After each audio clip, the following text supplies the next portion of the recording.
Electronics are extremely important in fishing any time of the year, but especially this time of the year for muskies, where we're actually fishing quite a bit deeper and we're fishing the real sharp break. There's several things that I want to look for, and one is food. I always talk about food. You know, finding muskies is one thing, but you want to find them when they're hungry. It doesn't do you any good to find them when they're in a bad mood. You want to be where the food is. I like this particular screen on my units because I can do a lot of things. I've actually got four-way split here where I've got side scan, I've got down scan, I've got the regular sonar, and I've also got the graph. So the first thing basically that I'm looking for is the actual food. So I'm looking for that on a combination of the down scan and the sonar. So I'm looking for bait fish stuff to eat. And the other thing that I'm doing is I'm also looking off to the side with side scan. Now what we're doing here is we're working deep water sharp breaks, and we're vertical jigging mainly right now, but what the side scan gives me is once in a while a fish crib or a big rock or something might show up that we want to cast to as well. So that's a good reason to have that on.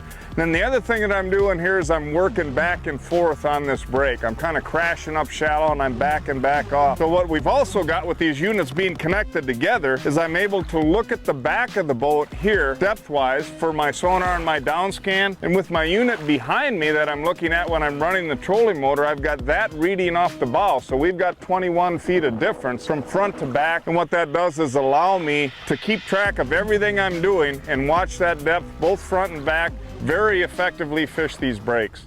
Pete Maina and Brian Schram have focused their attention at the mouth of the Detroit River off of Lake St. Clair, and although it's warmer and drier out, this calm weather isn't exactly flipping any switches either. But at least one muskie's surprising acrobatics are enough to inject some much-needed life into their pattern. Good job, Schrammy. Ah! Nice one.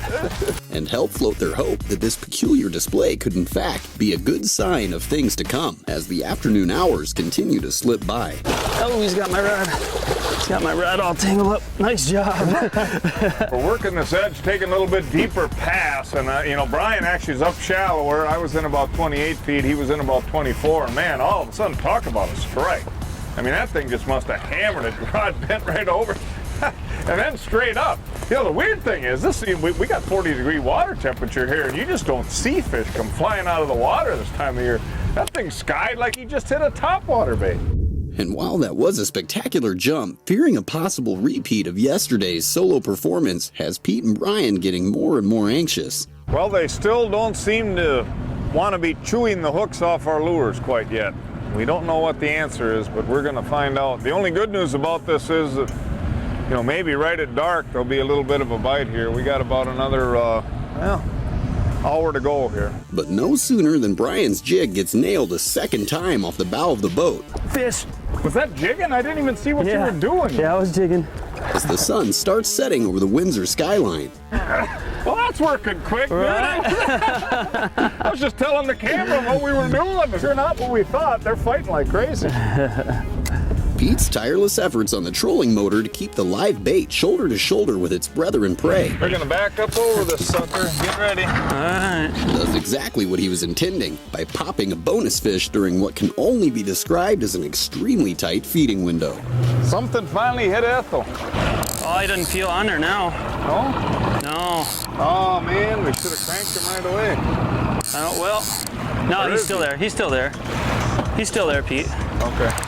Can you tell which way he's moving? Yep, there he goes. Hit him that way. Got him, boy. Whoa, what do we got going on here? That was a pleasant surprise as we're moving to another spot. Now let's have a look at it here. I guess maybe I'll have to rig up another sucker. I was ready to give up on it. They do like suckers. They do like, you will eat a sucker here, won't you? That's something though, man. It seems like all the fish we've gotten have been right around the same size, right around the same class. Yeah, you know? they really have been. Yeah. Yeah. Look at that. Yeah, it's like it got cleaned in or something. It's actually a fairly long fish, kind of thin for this time of the year, but a weird mouth, but she felt that a sucker would be a pretty good deal. Yeah. He's ready.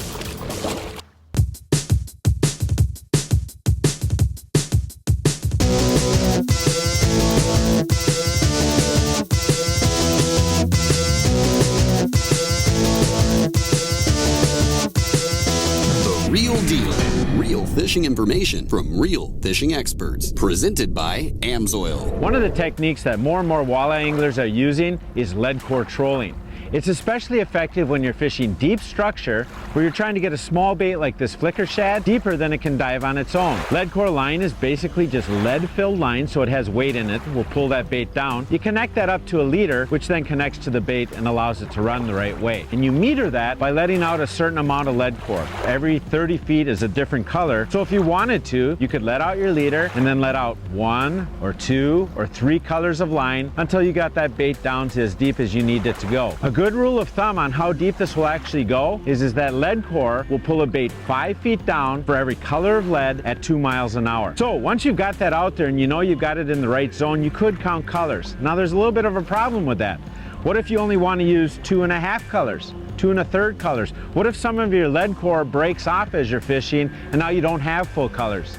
This is the reason that most of us who now fish lead core a lot we'll use a line counter reel. That line counter reel, you can reset it. As long as you've got that leader out there the same length on all of your rod, you just let out the same amount of line and they'll all be running equally as deep. When you're trolling along that structure, it's very common for you to want to spread out your lines as wide as possible, but you typically don't want to use boards with lead core. Lead core just sinks too much, you're fishing close to the bottom, a lot of snags. So what you'd rather do is have your rods do the spreading. There's a neat rod in our lineup of Bass Pro walleye angler rods called the 10-foot trolling rod. And the beauty of this 10-footer is when you put it in a rod holder, you've got a good wide spread. 10 foot for this rod, 10 foot for that rod, 8-foot wide boat. You're covering 28 feet of water as you go down that break. But the nice thing is this isn't just a wimpy long rod. This is a rod with a lot of backbone, still a fast tip for fighting that fish in, but that backbone can hold all the way to that lead core, the pull of the crankbait, and hopefully the pull of a big walleye.